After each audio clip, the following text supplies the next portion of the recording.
Good morning, everybody. This is Lawrence Kazan Cassini, as usual, in Florida. And Friday, July the 3rd, day before Independence Day. Independence Day. Has anybody ever thought about your own Independence Day? When you're going to be independent of everything, everybody, do whatever you have, independence. That's a huge word, and it's important. Do we have our own Independence Day planned? Are we there? How long will it take before we get there? I'd like to give a shout out to John Whitaker, actually, who for the past 14 years has been an inspiration to everybody, giving leadership talks every Monday. His experience and communicative skills have really inspired many hundreds of people, maybe thousands, and to put into practice what we've learned from a real life leader. So, John Whitaker, thank you. I'm not giving up on seeing you on TikTok, by the way, because I heard that's a little bit of a phobia of yours right now. Scott, obviously, thanks for being there all the time, the transition to Monday morning calls. And also, your talks are also very thought-provoking, so thank you. And obviously, I'd be remiss, Wendy Berman and Kent Nelson, every Wednesday, the nuts and bolts. This really helps us to remind us to stay focused on the business. This is really cool. It's important because it's the mechanics of what we need to do every day, and that's very important. So obviously, part of who I believe I am is a believer of Ogmandino, the slaughterhouse of failure is not in my destiny. I will persist until I succeed. Well, persistence, perseverance, and COVID-19. I think that's what I want to talk a little bit about today. So what exactly is persistence? It cannot just be blind, hard-headed repetition of hard work without a periodic reassessment and stock taking of position. It sounds obvious, but when we're on the treadmill of routine and busy, it requires particular strength to periodically detach and reappraise our situations, especially when we're in a comfort zone, in that comfort zone, whatever it is. Sometimes it takes a major event to make us reinvent ourselves and reestablish our destinations. We need something to make us look, make us change. If we're lucky, some event will shake the ground and force us to evaluate. COVID-19 has shaken the world. There's hardly anyone on this earth which has not been impacted by this. So I want to look back over the last 90 days and see how our lives have changed. Dan Burke who's actually on the call, and he's kind enough to talk a little bit with us in a minute. He said 3 months ago, don't waste this crisis. And he's a person of action, and he walked the talk. And it's thanks to him, a lot of us made some major changes. So what changes have you made? How have we tweaked our daily routines? How are we viewing these changes? This becomes relevant when I ask these questions about who we are, who are you, how well do you know yourself, and what do you want? Especially now, how well do you know yourself is of paramount importance. Have we succumbed to mental anguish? The news reporting is just bloody terrible. Cases of deaths. Or have we taken a look and saying, wow, we've got a fresh beginning? During the last 3 months, our team has increased its sales by 40%. Last 3 months, all in lockdown, whatever, house arrest. What changed? So, and simply as a way of putting things into proportion, into perspective, when a report says 1 child in 5 diagnosed with cancer dies, I prefer to look at this as 4 children out of 5 diagnosed with cancer survive, because it's a perception, it's an attitude, it's a way we look at things. We're looking at the 2.7 million cases of COVID reported cases, 130,000 people have died. That's absolutely abominable. It's staggering. But when you really think about it, it's 5% of the people that have had this disease that actually die, 5%. I'm not trying to make a minimum, not trying to minimize it. I'm just trying to say that we've got to try and be in perspective with what's happening. This is a serious wake-up call. It's a wake-up call about everything. So I mention all these things because our mindset, our attitude, in my opinion, is key, absolutely key to everything that we do and how we see life. So, having said that, I'm really, really honored that Dan Burke is on the call today and who's agreed to, thank you, impart some of his experiences and his what he does every day and how he's managed to have his best month ever in June. So Dan, good morning, sir. How are you? Good morning, Lawrence. Good morning, everybody. Thanks for having me. I appreciate you being on here. Could you please tell us a little bit about your background, who you are and what you did? Yeah, so I come from a large family. I have 8 brothers and 1 sister. So I grew up kind of fighting for my place in life and fighting for that next meal. So I've always been pretty motivated, and I attribute a lot of that to my upbringing and growing up in such a large family. And went off to college on a soccer scholarship. I played soccer all through grade school, middle school, high school, college. Went to college, as I mentioned, on a full scholarship for soccer. And then when I graduated, I got into medical. Well, initially I started a construction company with one of my brothers. In about 4 years, we had a very successful construction company. And then just by happenstance, we were doing an addition for a gentleman who had a distributorship for a major medical device company, and he needed some help. So he asked if I would be interested in maybe doing that part-time. And within a year, I had part-time, I had blown sales out of the water and decided to leave the construction business behind and get into medical device sales full-time. And did that for about 24 years. There are a lot of changes in that market, declining reimbursements to physicians, declining reimbursements from insurance companies to hospitals, territories being cut down, and hospitals becoming large hospital systems, which then have more buying power to drive down pricing. And I just didn't like where it was going. So last February, I started looking at some additional options. And that's when I came across the biophotonic scanner, and it really excited me from multiple avenues. Obviously we can help patients, but we can help physicians and help ourselves. So for me, it was a win-win-win. I went out to Utah in, I think, April. I got my scanner right away, probably within the first 2 weeks of learning about it.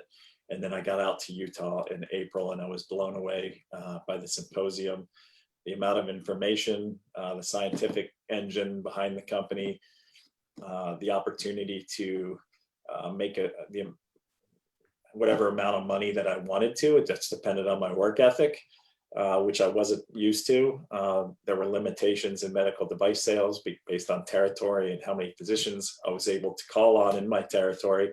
So there were limitations from a financial perspective, and how many physicians I could call on. And with this, I saw the opportunity to be able to call on every physician specialty. So kind of work from home. And Lawrence mentioned what's your Independence Day. I had been searching for that for a long time. I was financially independent. I was thinking about retiring a couple of years ago. But Lawrence talks about it all the time. I still need something to be passionate about because I'm a very driven person. And I didn't want to just retire and enjoy life every day. I still needed something to be super passionate about. And one of my passions now is helping physicians and helping other medical device sales reps get out of the business. So in December of last year, I left medical device sales, and I've been doing this full time. So I look at, I don't remember the exact date, but December is my independence month. December is your independence month. Yeah. Last December 2019. Yeah, I got it.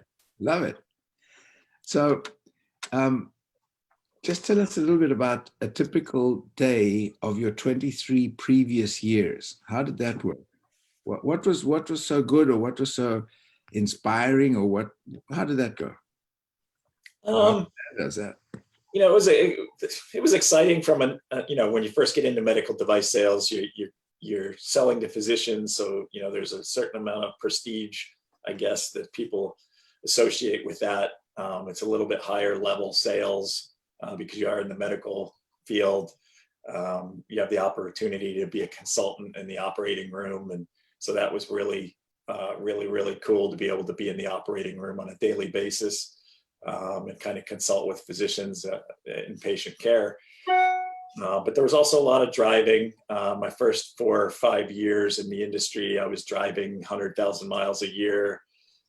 We had 2 reps in Pennsylvania. So, my typical day would be waking up at 4 o'clock in the morning, leaving by about 5, driving 2 or 3 hours to an appointment.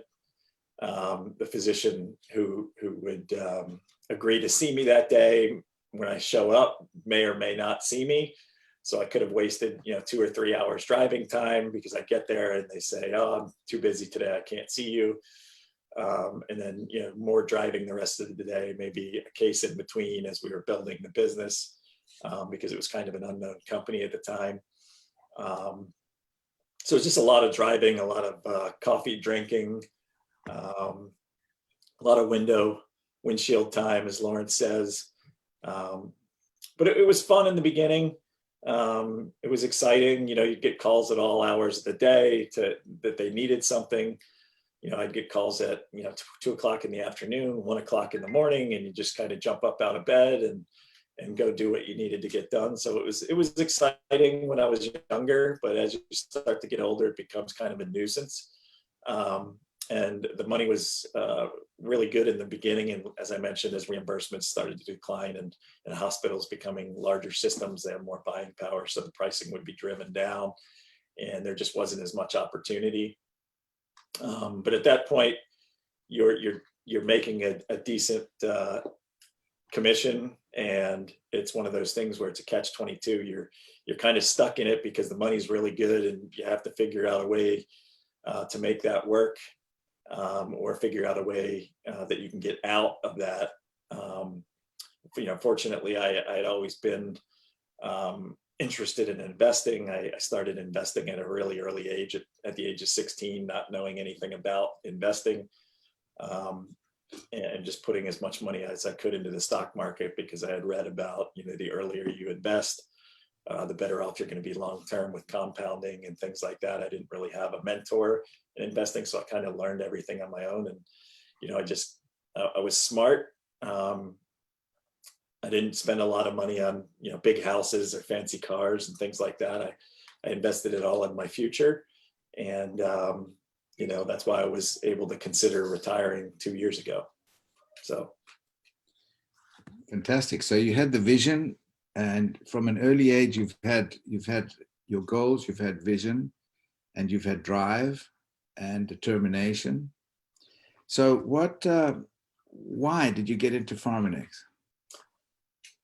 I think it was the tremendous opportunity. It was something different. I think it's a really good opportunity to change healthcare in the US. If we can get as many physicians on board as possible, we can really make a difference in patients' lives. With what I was doing previously in medical device sales, we are obviously doing things that change people's lives, fixing bones after a trauma, or, giving people back their lives who had significant joint pain by doing joint replacements and things like that. But, with anything that you do, there's always negatives to that. And, there's good physicians and there's bad physicians, and you can't really kind of pick and choose who you want to work with. And so you had to work with the good physicians and the bad physicians, and some of the bad physicians probably shouldn't have been operating and doing more harm than good. And there's a chance that patients can get infections and things like that. And so with this, it kind of, there's a do no harm kind of aspect to this, where there's only a positive effect that getting patients on supplementation and increasing their antioxidant load. There's really not any harm that you can do to a patient. So that really excited me. It was the money, still being able to leverage my network of physicians that I cultivated over a number of years, and my sales skills that I've cultivated. So those were the kind of things that excited me. And then, probably most importantly was the ability to be independent, but also work on a team. And Lawrence has been an awesome mentor. But we have a really good team of guys that are all like-minded. They all have integrity. We work well as a team, and we all have a common goal to help people. So it's been fantastic from that aspect. So, Dan, how did you manage to place so many scanners while you're in lockdown, and yeah, how did you manage to do that? So, as you mentioned, our mantra from the very beginning of this on our team has kind of been, no, don't waste this crisis. And so we talk about it every week on our weekly call, that, you still have to keep after it, be tenacious, keep doing what you're doing. Don't let this kind of change how you're doing things, and keep your eye on the prize. And so I looked at it as an opportunity to get have more of an audience with physicians that you normally don't get an audience with, or you might get 10 minutes of their time, and now since they have a lot of extra time, you can have a half hour of their time or an hour of their time, maybe multiple weeks in a row, to really dive deep into this and answer all their questions. And so I kind of looked at it as an opportunity to cultivate some relationships, find the pieces of the puzzle. And my thought process was that coming out of this, I could get all those pieces of the puzzle together as things started to open up. And that's exactly what ended up happening. Placed a ton of scanners in June, and July looks like it's going to be similar. And we talked about it, we joke about it, that COVID-19 might be the best thing that ever happened to us. Everybody else is kind of looking at it as, we're stuck in our house, we're in lockdown, we can't go to work, we've been laid off, we've been furloughed, all these different things. But for us, it's been awesome because people are more interested in increasing their health. And there's a lot that we can offer patients from that standpoint, and physicians. So also within that realm of your historic, or from where you were in your work, you obviously had a lot of medical reps that you knew, and also competitors that you were working against. Tell us a little bit about that. Yeah, so obviously being in med device sales for 24 years, I became friends with a lot of medical device reps in my company, but also competing companies as well. And so, I've just been, I really wanted to prove to myself that this business was viable before I started taking it out to viable for me. I know it's viable, but whether or not I could be successful with it, I didn't really have any doubts, but I felt like I needed to prove it to myself before I started talking to colleagues about it. And, a couple months ago, I started reaching out to colleagues. Jerry Savage, I think you guys have probably seen him on some of the calls. He's a very motivated individual. He's a vet. So he's got drive and things like that. And so I reached out to him. He's actually a VP of sales for an international orthopedic company. He knows a ton of people, and multiple other device reps that I've talked to. And we talk about how we can make this business work. And it's interesting because you talk to all of these guys, and within about 10 or 15 minutes of the conversation, they all say, man, you've really got, my wheels are spinning where this thing could go. So, they see the opportunity, but the challenge is getting them to seize the opportunity. So it's really easy to see opportunity, but there's a few people that actually see that opportunity and then decide to seize it. So I'm in the process of, weeding out those reps that showed some interest, that, maybe they're a little lackadaisical because they're happy where they're at, or they're uncomfortable with stepping outside of their comfort zone. So it's just kind of working through who those reps are that are going to be good business partners with this and can get the job done. There's a ton of things going on in the pipeline. I mean, Jerry has 30 or 40 people that, both physicians and other medical device sales reps. He has distributors all over the country.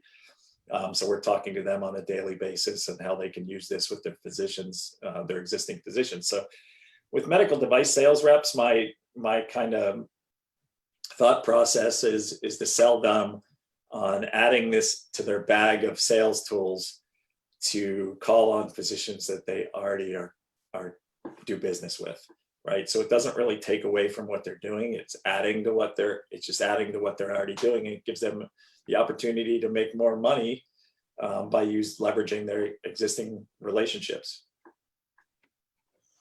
Actually, again, you've got some real little pearls of wisdom here, big pearls of wisdom. When people see an opportunity, they don't necessarily seize the opportunity. I love that, because we've got this stuff in front of us a lot of the times, and we can't see the trees for the forest or the wood for the trees. And it takes action to actually do something. And it requires courage to do that. It requires when the pain of our comfort zone is greater than the pain of getting out of it. Let me see. When the pain of our comfort zone is greater than getting out of it, it's only then that we start moving, because we have fear and we're afraid to get out. But when the pain of where we are is bigger than the pain of getting out of it, of taking action, that's when it'll happen. So yeah, a lot of people, I think in this opportunity, a lot of people, what really comes into play is limitations, and people tend to talk themselves into only looking at the limitations. Oh, well, I've got to spend $2,500, or, how is this going to take away from what I'm already doing? They're looking at the limitations of the opportunity, but there really aren't that many limitations. And so for me, I take a lot of inspiration from people that kind of do extraordinary things. If you haven't seen Free Solo or The Dawn Wall, I highly recommend that you watch those two documentaries. They're rock climbing documentaries, but these two gentlemen, Alex Honnold and Tommy Caldwell, they did extraordinary things that had never been done before. And so you start to see that, there's limitations, but the limitations are only of your mind.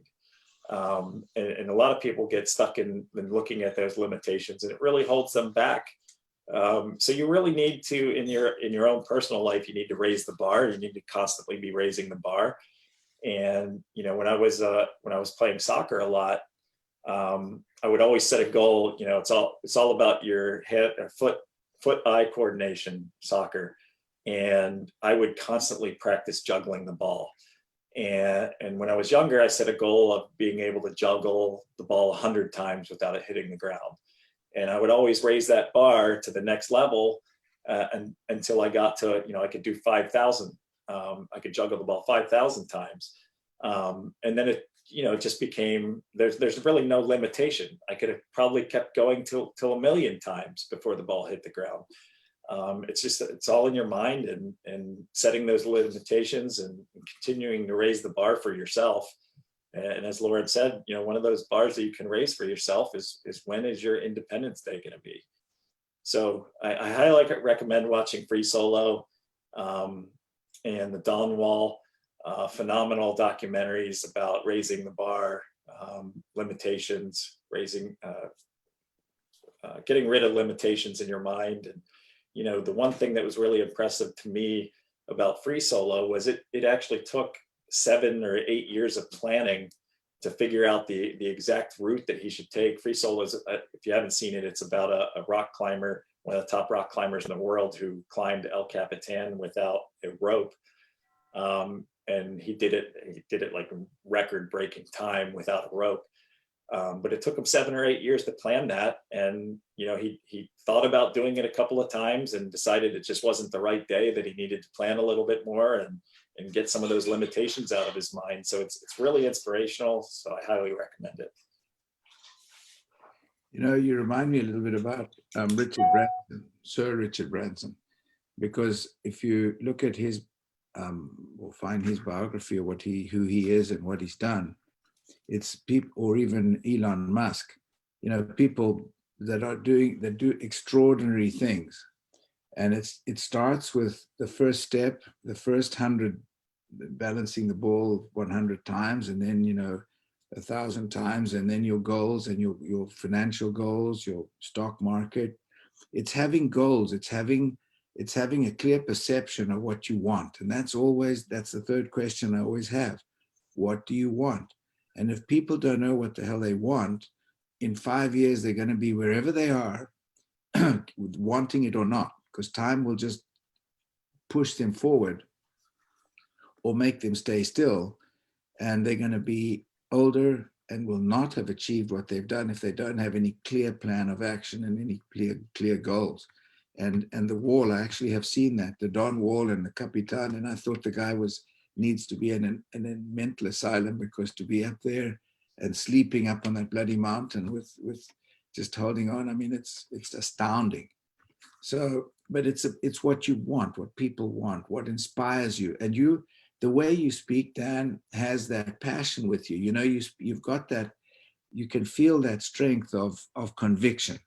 And this is what it's about. It's about being able to speak about something with a certain authority, with a certain passion, when people know what you're saying and they can equate with it.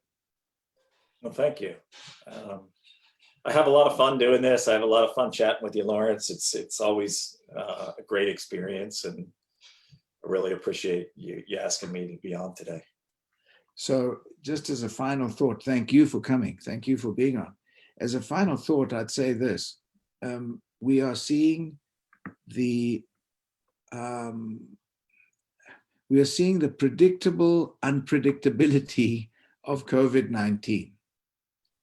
And we're seeing that we're going from a moment of panic to a moment of don't care, to a moment of, oops, what are we going to do now?